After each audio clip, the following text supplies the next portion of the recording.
While the world watched Pablo Escobar, 4 men 300 kilometers away were quietly building the most powerful drug empire in history. Escobar put his face on billboards. They bought a president, one of them you've heard of.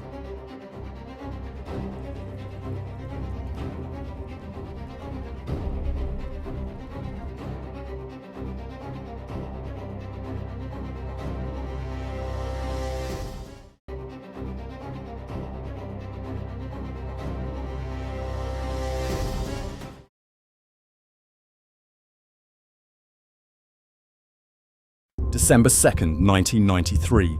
Pablo Escobar is dead, shot on a rooftop in Medellin, 44 years old, the most wanted man on earth, gone. The Colombian government celebrates, the DEA celebrates, the world exhales. But in a city 300 kilometers to the south, 4 men are not celebrating. They are already working. While the world buried Pablo Escobar, the Cali Cartel quietly inherited his empire. And unlike Escobar, they didn't want you to know their names. The story of the Cali Cartel does not begin with cocaine. It begins, as most great criminal enterprises do, with something smaller. Gilberto Rodríguez Orejuela was born in 1939 in the small Colombian town of Mariquita. His brother Miguel was born 2 years later. They were the sons of a modest family, not wealthy, not desperately poor, but acutely aware of the distance between where they were and where they wanted to be. Gilberto trained as a pharmacist's assistant. This was not incidental. The pharmaceutical world taught him something that would shape everything he built. That chemical substances had markets, that those markets had logistics, and that the people who controlled the supply chain controlled the profit. He never forgot that lesson. In the 1960s, Gilberto and Miguel moved into Cali's criminal underworld.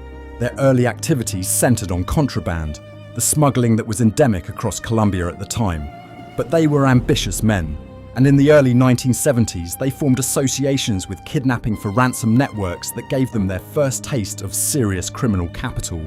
The kidnapping operation was profitable, but it was also dangerous. Every ransom created a trail, every victim created enemies. Gilberto understood that the real money was not in crimes that created enemies, the real money was in commodities. And by the late 1970s, the commodity that mattered in Colombia was cocaine. By 1975, the cocaine trade was already moving through Colombia at scale, primarily through Medellin-based networks that Pablo Escobar and the Ochoa family were beginning to organize. The Rodríguez Orejuela brothers watched, they studied, and they made a decision that would define everything that followed. They would not compete with Escobar directly. They would build their own network, their own routes, their own relationships, their own rules.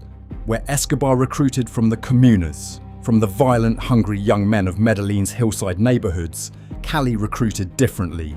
They went to university graduates, to lawyers, to engineers, to accountants, to people who could think systemically and operate invisibly. The Cali Cartel was designed, from the very beginning, to look nothing like a cartel. Escobar built his empire with bombs and bullets. He was also notorious for killing anyone who posed a threat to his overwhelming power and riches. He was blamed for the deaths of hundreds of people, including 3 Colombian presidential candidates who were outspoken enemies of the infamous cartels. He put his face on billboards. He ran for Congress. He declared war on the Colombian state. He wanted to be known. The men who ran the Cali Cartel wanted the opposite. They wore suits. They carried briefcases. They sat in boardrooms, not jungle hideouts. Their weapons of choice were lawyers, accountants, and bank transfers. Narcos Season 3 introduced them to most of the world. 4 men framed as the clean-cut villains who came after the chaos of Escobar. But that version of the story left out almost everything that mattered. This is what actually happened. The city of Cali sits in the Cauca Valley in southwestern Colombia. The organization that would become the Cali Cartel was built by 4 men. Gilberto Rodríguez Orejuela, known as the chess player. Calm, strategic, always 10 moves ahead. He would become the public-facing mind of the operation. Miguel Rodríguez Orejuela, Gilberto's younger brother. The operational backbone. Where Gilberto thought, Miguel executed. Jose Santa Cruz Londoño, known as Chepe, the expansion architect, the man who built Cali's networks across the United States, and Helmer Herrera, known as Pacho, the enforcer, the one member of the four willing to use violence when business solutions ran out. 4 men, 4 completely different personalities, one shared ambition, to control the global cocaine trade. And unlike Pablo Escobar, they almost pulled it off quietly.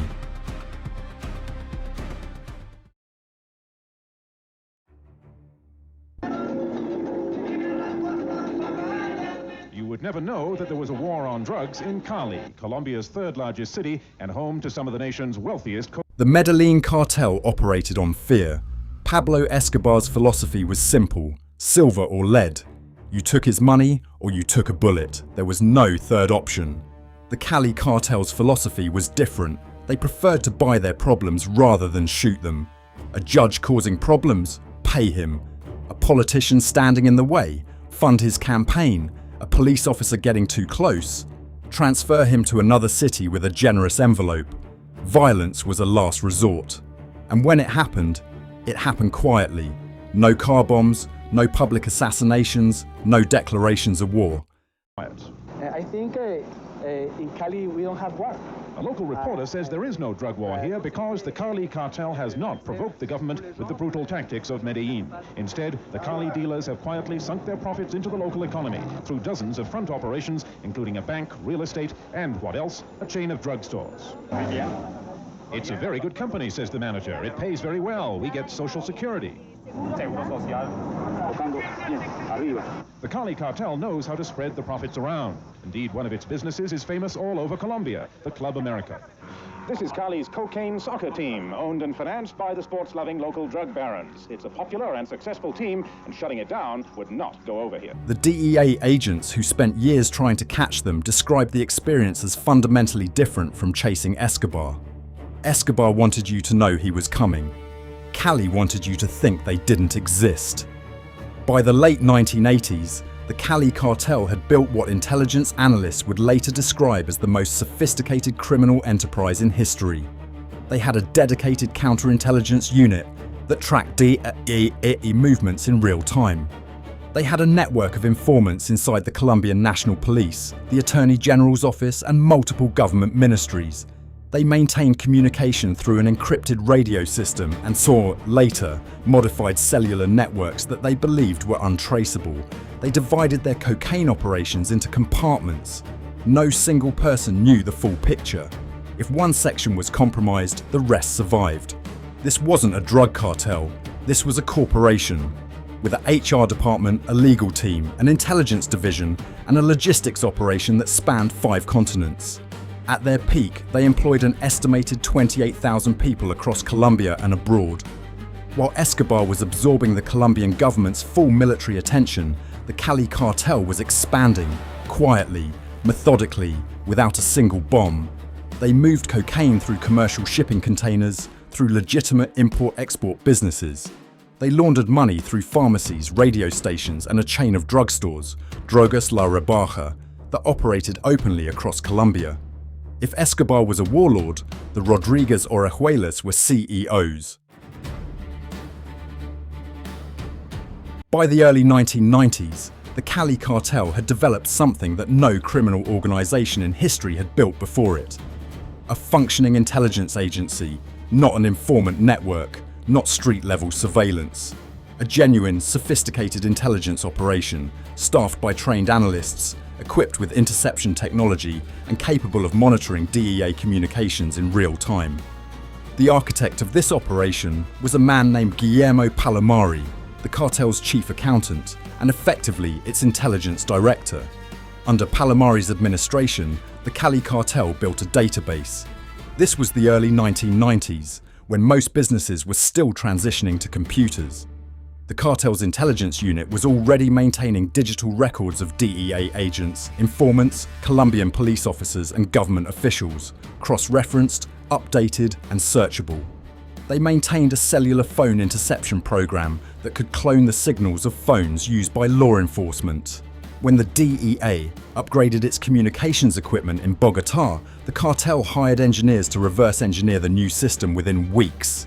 They had informants inside the US Embassy, inside the Colombian Attorney General's office, inside the National Police.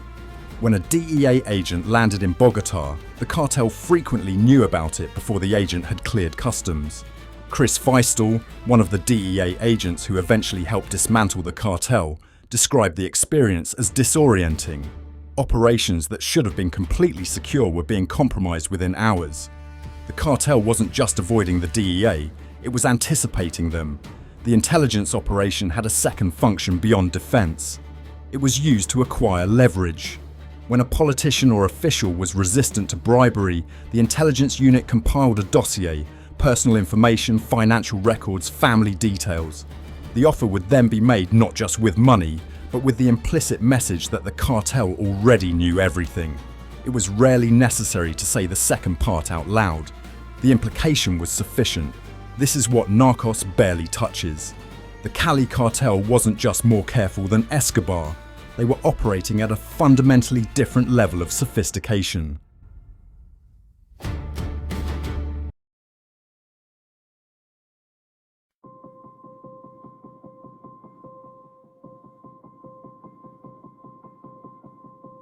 For much of the 1980s, the Medellin and Cali cartels existed in a state of tense, profitable coexistence. They operated in different markets. Medellin dominated the eastern seaboard of the United States. Cali had built its networks through Europe and the American West Coast. There was enough cocaine demand in the world for both empires to operate without collision. That changed in 1988. The exact trigger is disputed. What is clear is that Pablo Escobar decided that year that the Cali cartel needed to be destroyed. He sent a car bomb to Cali. It killed 3 people. It was not intended to kill 3 people. It was intended to kill the Rodríguez Orejuela brothers. They survived. And unlike Escobar, they did not respond with bombs. The Cali cartel's response to Escobar's declaration of war was almost entirely economic and political. They did not bomb Medellin. They did not send sicarios. They did not declare a counter-war. Instead, they calculated. Every bomb Escobar detonated brought international pressure down on Colombia that affected everyone. Every assassination tightened the government's response in ways that cost Cali money. The war with Escobar was fundamentally costing them profit. The most effective thing they could do, more effective than any military response, was to ensure Escobar's war ended as quickly as possible, and the quickest way to end it was to ensure Escobar lost. This is the strategic calculation that Narcos Season 3 gestures towards but never fully explains. When the Cali cartel funded Los Pepes, when they passed intelligence to the search block, when they quietly cooperated with agencies hunting their greatest enemy, they were not acting from justice or vengeance. They were making a business decision. The moment Escobar died, every resource Colombia's government had committed to his pursuit was freed. The international pressure that had made operations difficult began to ease. The markets Escobar had dominated were suddenly open. The Cali cartel did not celebrate his death. They simply began counting the money.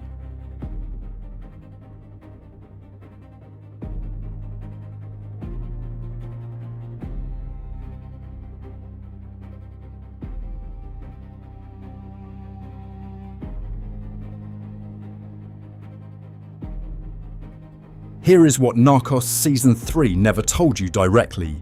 The Cali cartel didn't just survive Pablo Escobar's war with the Colombian state, they helped end it. In the early 1990s, as Escobar's war became increasingly destructive, the Cali cartel made a calculation. Escobar was bad for business. His bombs, his assassinations, his constant war with the government, it brought international pressure down on Colombia that affected everyone. It made it harder to move product. It made it harder to bribe officials who were now under scrutiny. It made the entire cocaine industry toxic. Beyond that, Escobar had tried to kill them. In the late 1980s, Escobar had sent hitmen to Cali in an attempt to eliminate his rivals. The attack failed, and the Rodríguez Orejuelas never forgot it. Los Pepes, the vigilante organization that hunted Escobar in his final 499 days, was publicly presented as a group of Escobar's victims seeking justice. That was true, but it was not the whole truth. Intelligence declassified since then, and confirmed by multiple journalists and investigators, shows that the Cali Cartel was a primary financial backer of Los Pepes. They funded the operation. They shared intelligence on Escobar's movements, intelligence gathered by their own extensive spy networks. Some of that intelligence found its way directly to the search block.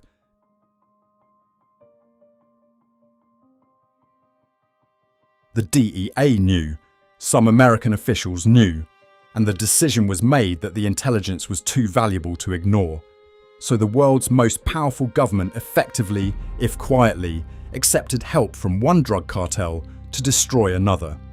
When Escobar died on that Medellin rooftop on December 2nd, 1993, the Cali Cartel had not just survived their greatest enemy, they had arranged his funeral.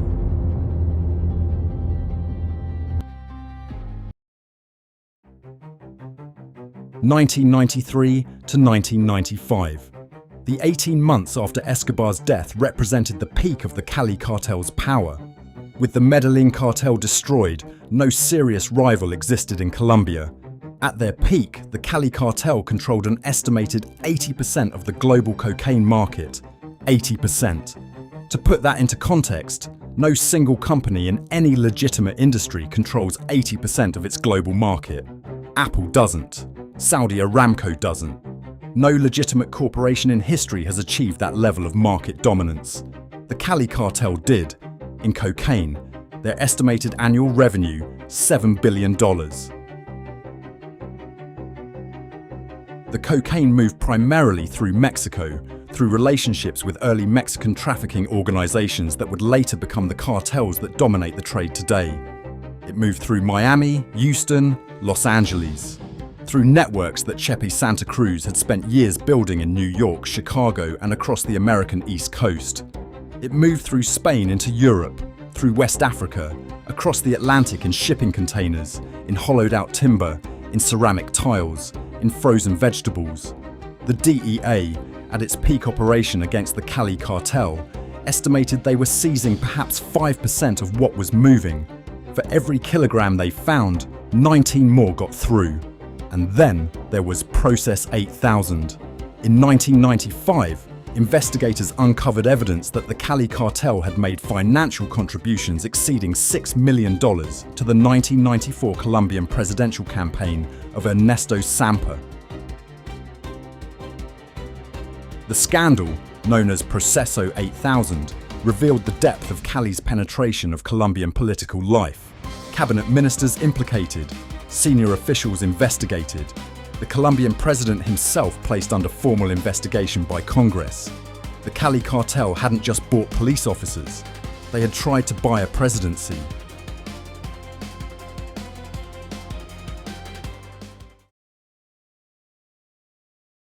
The fall of the Cali Cartel does not look like the fall of Pablo Escobar.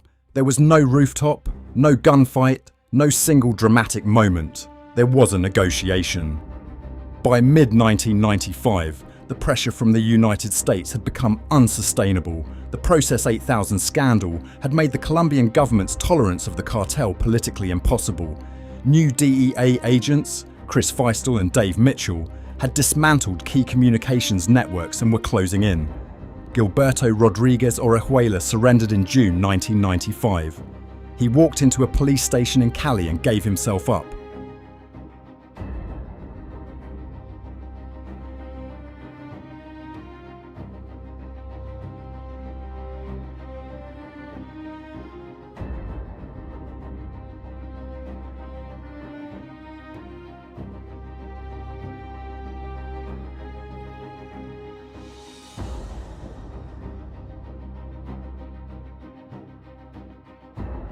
Miguel Rodríguez Orejuela was captured in August 1995.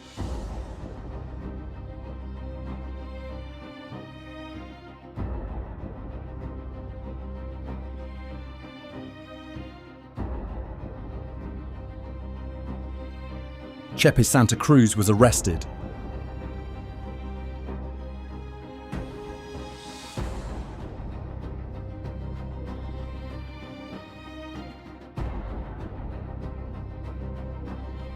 Pacho Herrera eventually surrendered in 1996.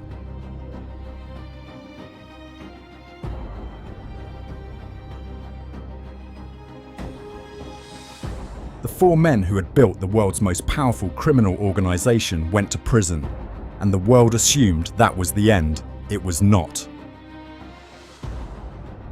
From inside Colombian prisons, the Rodríguez Orejuelas continue to manage their operation. Phone calls, coded messages, lawyers carrying instructions. The infrastructure was too large, too compartmentalized to simply stop. In December 2004 and March 2005 respectively, Gilberto and Miguel Rodríguez Orejuela were extradited to the United States, the thing they had feared most, the thing they had spent millions trying to prevent. In American federal courts, they pleaded guilty to drug trafficking charges. Both were sentenced to 30 years in US federal prison. Chepes Santa Cruz escaped from a Colombian prison in 1996. He was killed by Colombian police 3 months later. Pacho Herrera surrendered, served time in Colombia, and was murdered inside prison in 1998 by a gunman who somehow got access to a maximum security facility. The four founding members of the Cali Cartel, 2 in American federal prison, 1 dead, 1 murdered. The organization they built, still operating.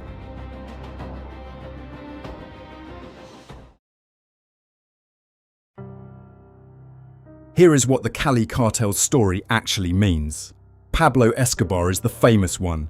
He has the Netflix series, the documentaries, the books, the tourists visiting his grave in Medellin. His face is on t-shirts. His name is known in every country on earth. The Rodríguez Orejuelas are largely unknown outside of true crime circles. And yet, in terms of lasting impact on the global drug trade, the Cali Cartel won. Every major cartel operating today runs on the Cali model. The Sinaloa Cartel, the organization that Joaquin El Chapo Guzman built into the world's most powerful drug trafficking organization, adopted the corporate structure, the compartmentalization, the preference for corruption over violence, the diversified logistics, the use of legitimate businesses as cover. The Jalisco New Generation Cartel, the Gulf Cartel, the criminal organizations operating across West Africa and Europe. All of them have absorbed, consciously or not, the operational model that Gilberto Rodríguez Orejuela put on paper in a boardroom in Cali in the 1980s. Escobar's model, the bomb, the bullet, the public war, died with him. Cali's model is everywhere. The cocaine trade itself did not slow after 1995. It accelerated. Colombia remains the world's largest cocaine producer. Production in recent years has reached record levels, higher than at any point during the Escobar or Cali era. The trade simply relocated and reorganized. The lesson the drug trade learnt from watching the Cali Cartel fall was not that corporate organization could be defeated. The lesson was, don't get caught laundering money through a presidential campaign. Pablo Escobar burned brightly. He was impossible to ignore, and that was his fatal flaw. The Cali Cartel understood something Escobar never did. The most dangerous criminal empire is the one you don't know exists. They almost pulled it off. If you've watched this from the beginning of Cartel Chronicles, thank you. Episode 1 covered the man everyone knows. This episode covered the men who outlasted him. Episode 3 is coming. And the story gets bigger. If you found this valuable, subscribe. Every video on this channel goes deeper than the version you've already seen. This is Cartel Chronicles.